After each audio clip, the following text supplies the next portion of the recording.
ಒಂದೇ ನಿಮಿಷ ಮಾತನಾಡೋಣ. ಚರ್ಚೆಗೆ ಅವಕಾಶ ಇದೆ, ಮಾತನಾಡೋಣ. ಆದರೆ ಸೆಷನ್ ಆರಂಭ ಆಗಿದೆ. ರಾಜ್ಯಪಾಲರ ಭಾಷಣ ಅರ್ಧಕ್ಕೆ ಮೊಟಕುಗೊಂಡು ಒಂದು ಸಾಲಿನ ಭಾಷಣಕ್ಕೆ ಸೀಮಿತ ಆಯಿತು.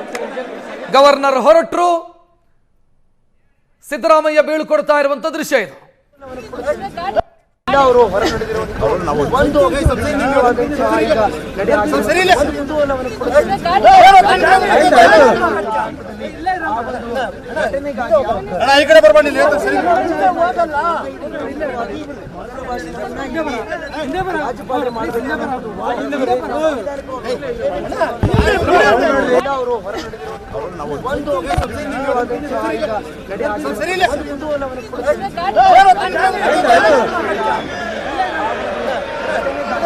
ಈ ಕಡೆ ಬರ್ಬಂಡಿ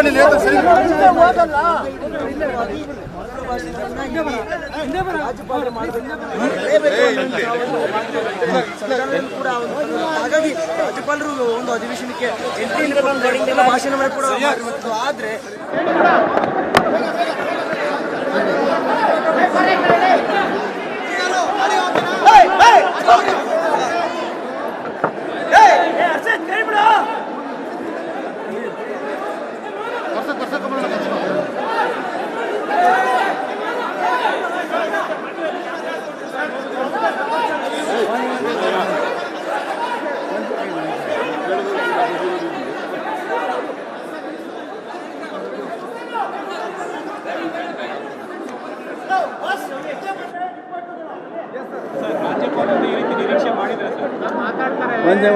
One second.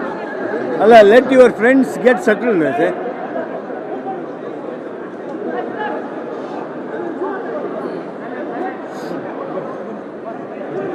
ಸನ್ಮಾನ್ಯ ರಾಜ್ಯಪಾಲರು ಪ್ರತಿ ವರ್ಷದ ಆರಂಭದಲ್ಲಿ ಜಂಟಿ ಅಧಿವೇಶನ ಸೇರಿದಾಗ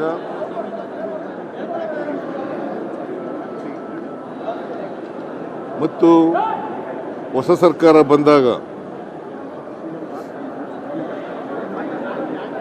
ಜಂಟಿ ಅಧಿವೇಶನ ಉದ್ದೇಶಿಸಿ ಭಾಷಣ ಮಾಡ್ತಕ್ಕಂಥದ್ದು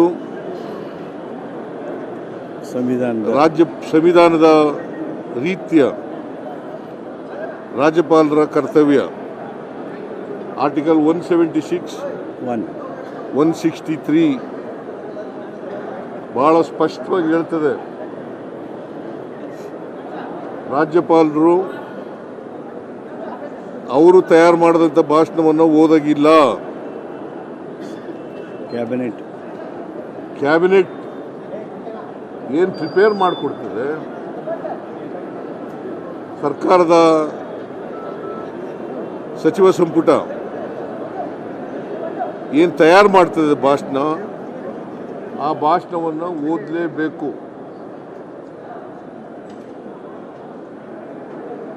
ಇವತ್ತು ಜಂಟಿ ಅಧಿವೇಶನ ಕರೆಯಲಾಗಿದೆ.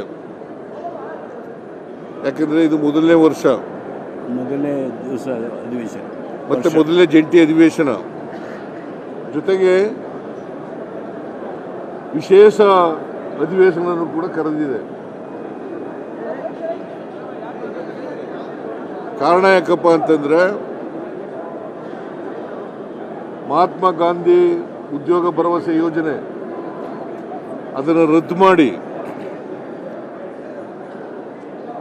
ಅದನ್ನು ರಿಪೀಲ್ ಮಾಡಿ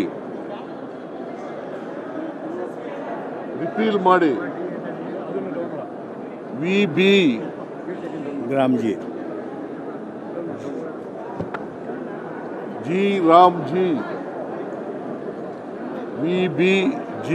ರಾಮ್ಜಿ ಕಾಯ್ದೆಯನ್ನು ಹೊಸದಾಗಿ ಮಾಡಿದ್ದಾರೆ.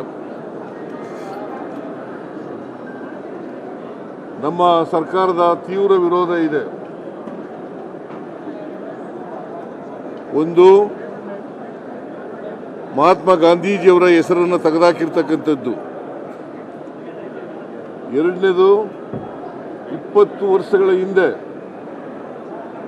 2005 ಮನಮೋಹನ್ ಸಿಂಗ್ರವರು ಪ್ರಧಾನಮಂತ್ರಿಯಾಗಿದ್ದಾಗ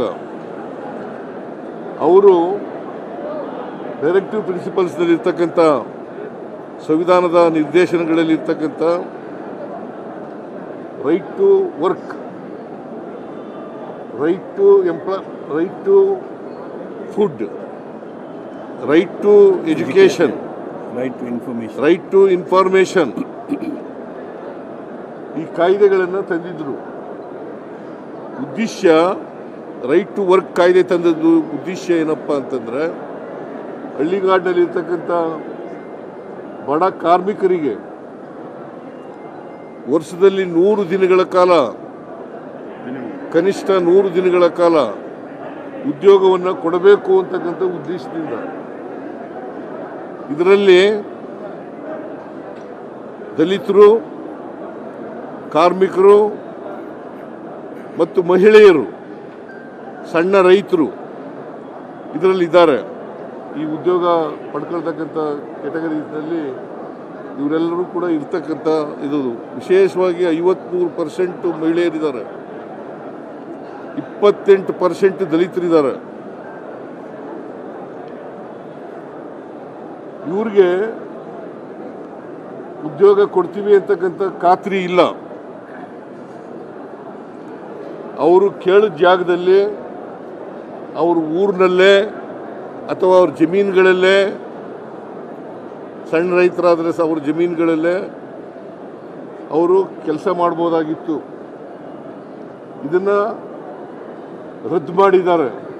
ಯಾಕಂತಂದರೆ ಈಗಿನ VBG ರಾಮ್ಜಿ ಕಾಯ್ದೆನಲ್ಲಿ ಕೇಂದ್ರ ಸರ್ಕಾರ ತೀರ್ಮಾನ ಮಾಡಬೇಕು. ಕೇಂದ್ರ ಸರ್ಕಾರ ಎಲ್ಲಿ ಕೆಲಸ ಮಾಡಬೇಕು ಅಂತಂದರೆ ಅಲ್ಲಿ ಮಾಡಬೇಕು.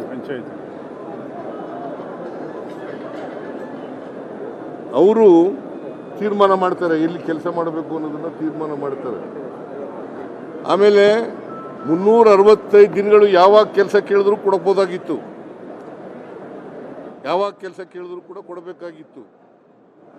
ಅದು ಸರ್ಕಾರದ ಕರ್ತವ್ಯ. ಜೊತೆಗೆ ಆಕ್ಷನ್ ಪ್ಲಾನ್ ಮಾಡ್ತಕ್ಕಂಥದ್ದು ಆಯಾಯ ಪಂಚಾಯಿತಿಗಳು, ಆಕ್ಷನ್ ಪ್ಲಾನ್ ಮಾಡ್ತಕ್ಕಂಥದ್ದು ಪಂಚಾಯಿತಿಗಳು, ಗ್ರಾಮ ಸಭೆಗಳು. ಇದನ್ನು ಈ ಕಾಯ್ದೆನಲ್ಲಿ, ಹೊಸ ಕಾಯ್ದೆನಲ್ಲಿ ರಾಮ್ಜಿ VBG ರಾಮ್ಜಿ ಕಾಯ್ದೆನಲ್ಲಿ ಇಲ್ಲ. ವಿರೋಧ ಪಕ್ಷದವರು ಅದನ್ನು ಉದ್ದೇಶಪೂರ್ವಕವಾಗಿ ಡಿಫೆಂಡ್ ಮಾಡ್ಕೋತಾ ಇದ್ದಾರೆ. ಯಾಕಂತಂದರೆ ಇವ್ರಿಗೆ ಯಾವುದೇ ಸ್ವಾತಂತ್ರ್ಯ ಇಲ್ಲ. ವಿರೋಧ ಪಕ್ಷದವರಿಗೆ ಕೇಂದ್ರ ಏನು ಮಾಡಿದ್ರು ಕೂಡ ಅದನ್ನು ಮಾಡಬೇಕು ಅಂತಕ್ಕಂಥದ್ದು, ಅದನ್ನು ಒಪ್ಕೋಬೇಕು ಅಂತಕ್ಕಂಥದ್ದು, ಅದನ್ನು ಸಮರ್ಥನೆ ಮಾಡ್ಕೋಬೇಕು ಅಂತಕ್ಕಂಥದ್ದು ಇವರಲ್ಲಿ ಇರ್ತಕ್ಕಂಥ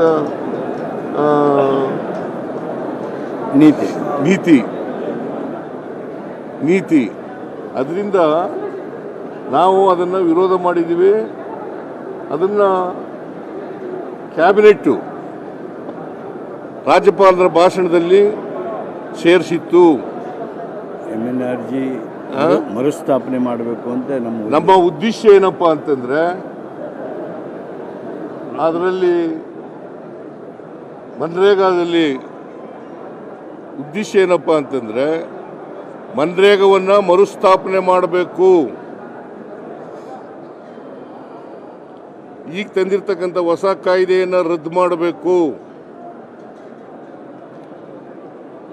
ನಮ್ಮ ಪಕ್ಷದಲ್ಲಿ ಮತ್ತು ಸರ್ಕಾರದಲ್ಲಿ ತೀರ್ಮಾನ ಮಾಡಿದ್ದೀವಿ.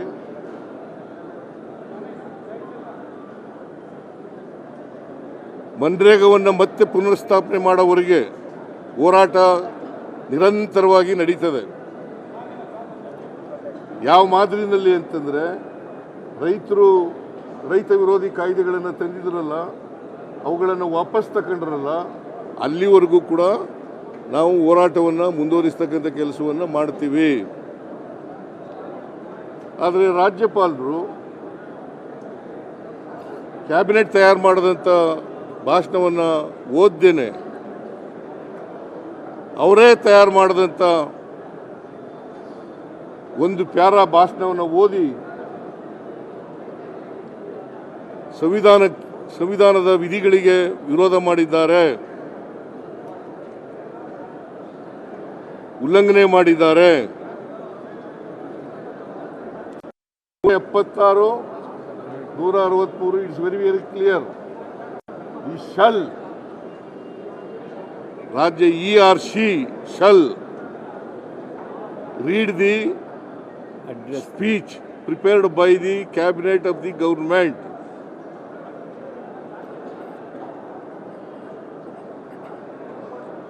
ಇದು ಇರ್ತಕ್ಕಂಥ ವಾಸ್ತವ ಪರಿಸ್ಥಿತಿ. ಇದು ಸಂವಿಧಾನದ ಉಲ್ಲಂಘನೆ ಆಗಿದೆ, ಅಪಮಾನ ಆಗಿದೆ. ಮತ್ತೆ ಜನ ಪ್ರತಿನಿಧಿಗಳ ಸಭೆಗೆ ಅವಮಾನ ಆಗಿದೆ. ಇದು ಮೊದಲಿಂದ ನಡ್ಕೊ ಬಂದಿರತಕ್ಕಂಥ ಪದ್ಧತಿ. ಸಂವಿಧಾನ ಬಂತವಿಂದ ಅಸೆಂಬ್ಲಿಗಳು, ಪಾರ್ಲಿಮೆಂಟ್ಗಳು ಪ್ರಾರಂಭ ಆದಮೇಲೆ ನಡ್ಕೊ ಬಂದಿರತಕ್ಕಂಥ ಸಂವಿಧಾನ ಬದ್ಧವಾದಂಥ ವಿಚಾರ. ಇದನ್ನ ಉಲ್ಲಂಘನೆ ಮಾಡಿದ್ದಾರೆ. ಇದನ್ನ ನಮ್ಮ ಸರ್ಕಾರ ಪ್ರತಿಭಟನೆ ಮಾಡ್ತದೆ, ನಮ್ಮ ಪಕ್ಷ ಪ್ರತಿಭಟನೆ ಮಾಡ್ತದೆ, ನಮ್ಮ MLAಗಳು ಪ್ರತಿಭಟನೆ ಮಾಡ್ತಾರೆ, MLCಗಳು ಪ್ರತಿಭಟನೆಯನ್ನು ಮಾಡ್ತಾರೆ. ಇಡೀ ರಾಜ್ಯದಲ್ಲಿ ನಾವು ಹೋರಾಟವನ್ನು ಹಮ್ಮಿಕೊಂಡಿದ್ದೀವಿ. ರಾಜ್ಯಪಾಲರು ಕೇಂದ್ರ ಸರ್ಕಾರದ ಕೈಗೊಂಬೆಯಂತೆ ವರ್ತಿಸಿದ್ದಾರೆ.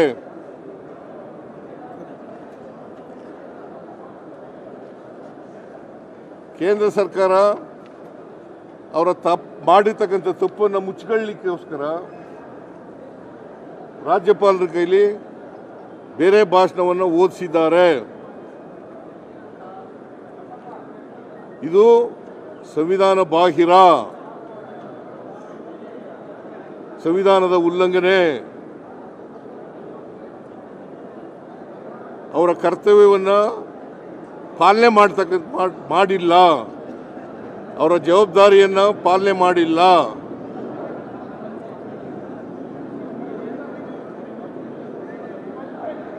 ನಾವು ಓದಿರ್ತಕ್ಕಂಥ ಭಾಷಣ ಈಗಾಗಲೇ ಎಲ್ಲ MLAಗಳಿಗೆ, MLCಗಳಿಗೆ ಡಿಸ್ಟ್ರಿಬ್ಯೂಟ್ ಮಾಡಿದ್ದೀವಿ.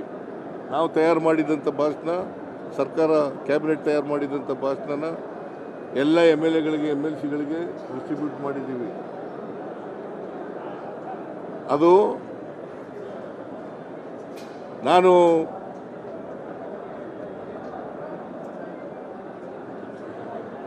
ಮತ್ತೆ ನಿಮ್ಮ ಜೊತೆ ಮಾತಾಡ್ತೀನಿ. ನಾನು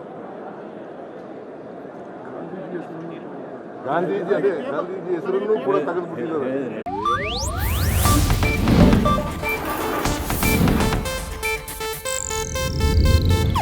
ಇದು ಏಷ್ಯಾನೆಟ್ ನ್ಯೂಸ್ ನೆಟ್ವರ್ಕ್ ಪ್ರಸ್ತುತಿ.